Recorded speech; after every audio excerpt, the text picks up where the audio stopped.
Hey, welcome back to the project. This is 63 Volvo Amazon Wagon. I can't tell from this angle, but there you go, long roof. Been slacking on video updates, been kind of busy, had a few things done to the car. And I just get like 3/4 of the way through the work today and realize that I haven't been filming some fairly interesting stuff. So I'll show you. So first thing is the gauge on this, the temperature gauge on this car has always read high, like, you know, 3/4 of scale, even into like, you know, the hot range with it when it is going up a hill. So I've been kind of troubleshooting that some. There's the gauge there for reference. Oh, there we go.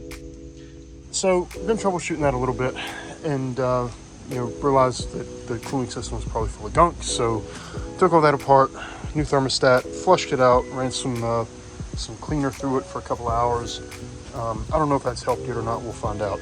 But I pulled the radiator out, and of course it broke when it came out. This side plate just kind of fell off. It was just soldered on, so I cooped up some more solder over there and on the bottom, and hopefully that's going to hold it in place. Yeah, cooling is not great, so I might have to invest in that a little more. But in better news, I do have like real tires on the car now. I painted the wheels white,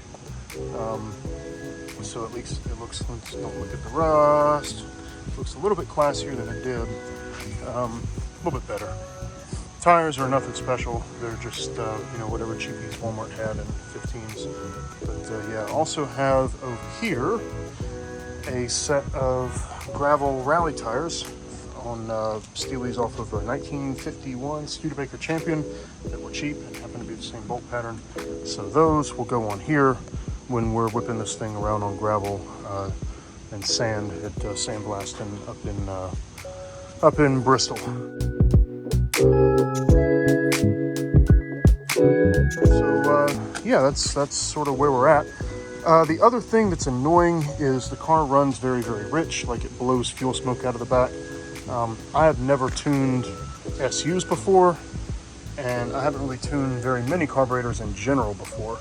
Just, you know, repair and rebuild on bikes, not a whole lot of tuning per se. So I'll try and video as we go through the process and try and make sure all this is right.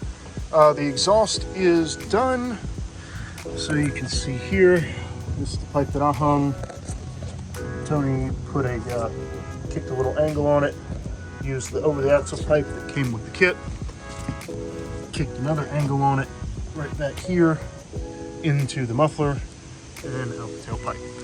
Sounds pretty good, fits great, doesn't rattle. Pretty happy with it.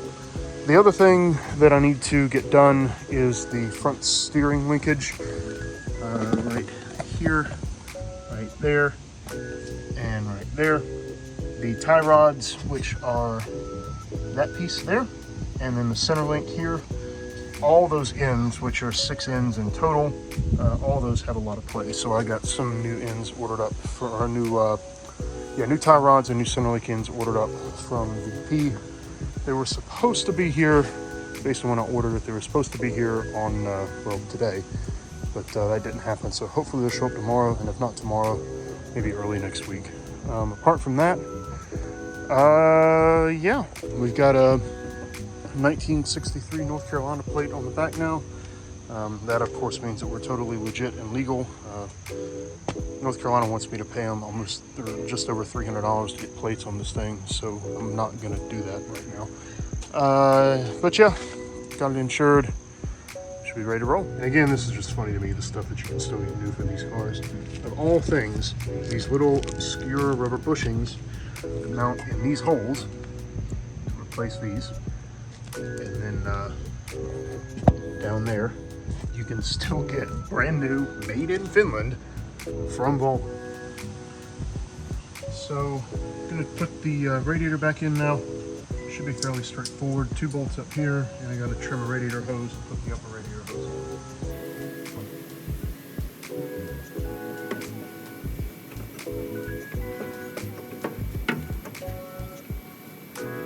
Pin there. I'm just gonna put 2 bolts on.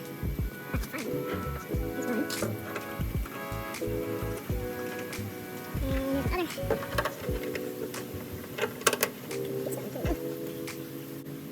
It's not a hose cutter, it's a PVC cutter, really.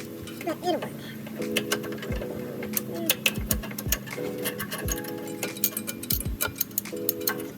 cut off that much off. Hopefully not too short. I brought some hose clamps out. Here we go. That will work. Will work. And that's the right length there. But I need to shorten it where it goes on the water pipe down there. So I'm going to do that. I'll be right back. That's one thing I miss about, there's a lot of good stuff about living up here in the mountains. But as a car guy, one of the things that kind of sucks is we don't have any junkyards. At least not any, like, you know, pull aparts, U-pull type places. So anytime you need anything, a hose clamp, a bolt, you know, a fuse, if you don't have it, you're buying it from the parts store. And particularly for hose clamps and stuff, they are both expensive at the parts store and crap. I used to go to the junkyard and typically off of like Mercedes-Benz or Volvos, some other European cars too, have really good screw hose clamps. I'll show you in a minute what I'm talking about, that are not like the garden hose style. And that's what I prefer to use when I can. Because garden hose style, one, they just look ugly, and two, with the open slots in the band, they can tend to cut into the rubber hose over time.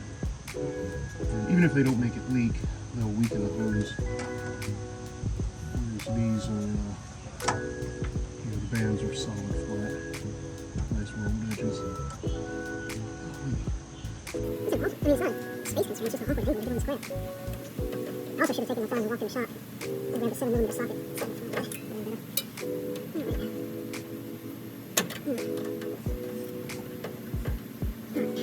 So let me show you what I'm talking about with these hose clamps.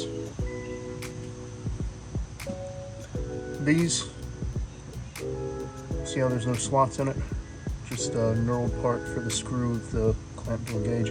These are branded ABA, which was the Volvo OEM on this stuff. Years ago, IPD had a sale on these, and they were, you know, clearing up for like $1 or like $1/4 a piece or something. I bought a ton of them, and these are actually the last two that I have in my stash from that sale. So I could run no thermostat while I was doing the block cleaner stuff, which I don't know if it made a difference. It may not have, but you know, at least made me feel better about things.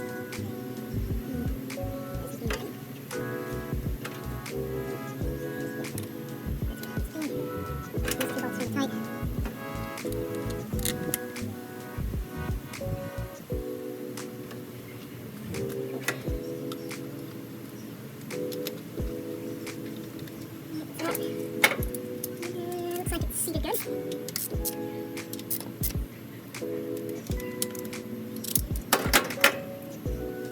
This one's a drop there. Hose is a little large. Actually, I'm going to trim first of all the plate radiator down.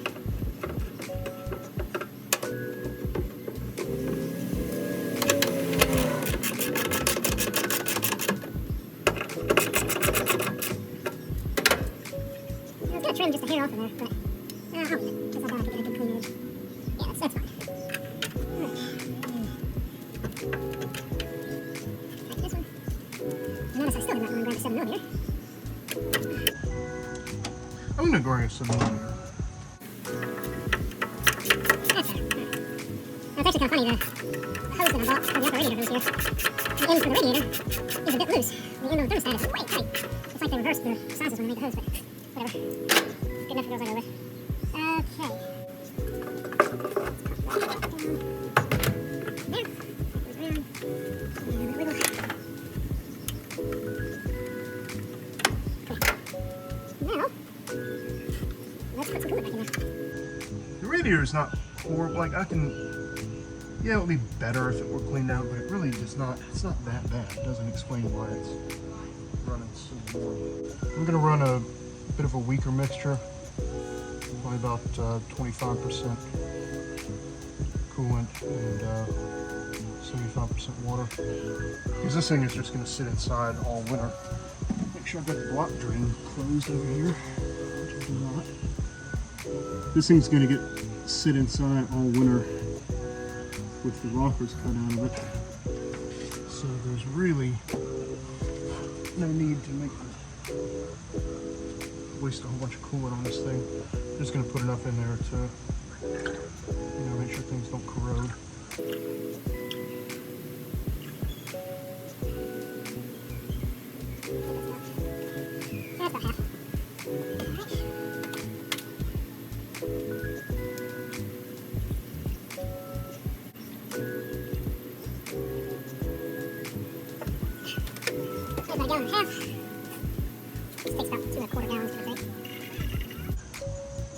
That's all she wrote into the radiator. And there is a little air piddle valve in the thermostat.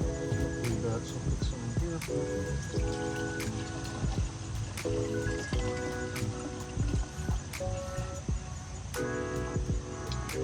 And move the camera around so it doesn't fall, and we'll start this thing up and get it up to temp.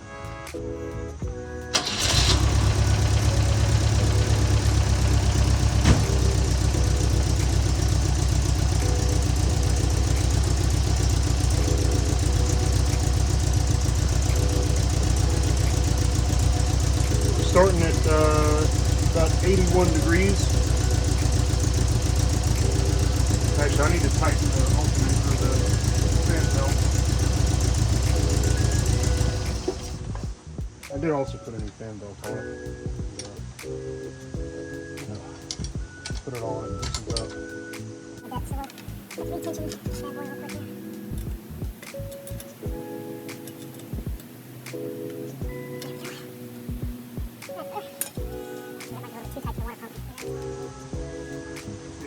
You should be able to grab the V-belt and twist it 90 degrees.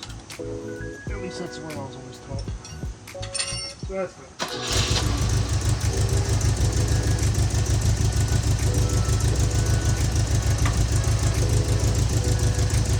Alright. It's running. We're going to let it sit and come up to temp. Alright, so we're back up to operating temp. That is about 180. 185 or so. So let's go take it up the mountain and see what happens. So we're gonna start heading up Cowie Mountain here. This is I don't know, 3-4 miles of 7-8% grade, so it'll tax it pretty good. I think we're at about 190-ish. So we'll see what happens with that needle as we keep going. So last time I made it to here, this is about halfway before I chickened out. That's where the needle disappeared. We're doing a bit better this time. It's in the hot, but I know for a fact that when the needle falls off the scale, it's at like 210. So this is, I would estimate, probably 200-ish, somewhere in there. So yeah, we're gonna keep going. We're coming up to the top of the hill now. The gauge moved a little bit more, but not a whole lot more. Honestly, like I said, last time I tried to go over this hill, it buried itself off the right side of the gauge. So I'm going to call that an improvement. We're going to pull over here and see what the temperature is in just a minute. Let's hop out real quick.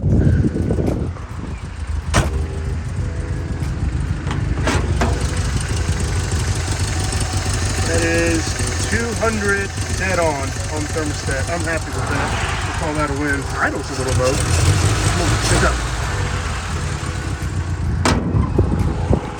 Yeah. That's much better than it was. So we're going to get started with trying to lean these carbs out some.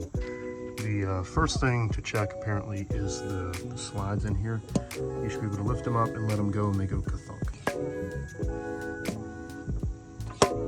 Alright, those seem okay.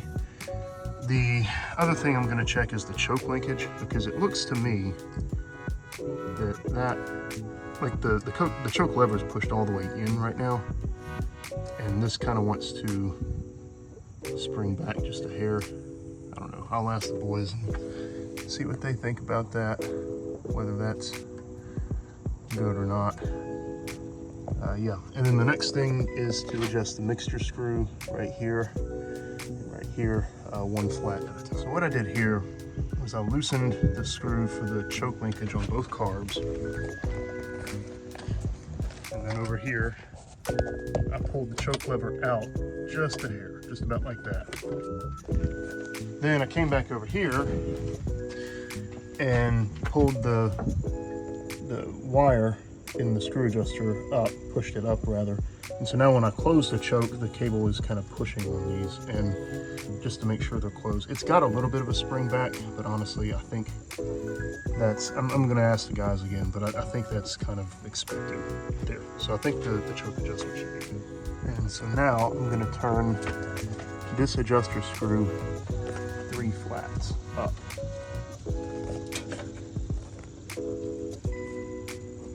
There's 1, there's 2, there's 3. And we'll do the same thing with the back here. 1, 2, 3. All right, we'll see if all right, so I did that adjustment. We're still getting some fuel smoke, so I'm gonna go up another 3 flats on each.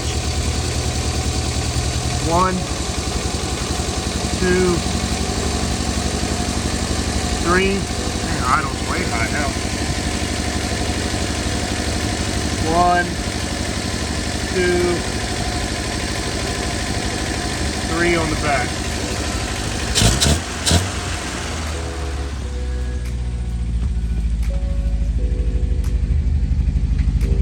That looks like it actually took care of the fuel smoke. Wow. Cool. So that adjustment appears to have fixed my issue.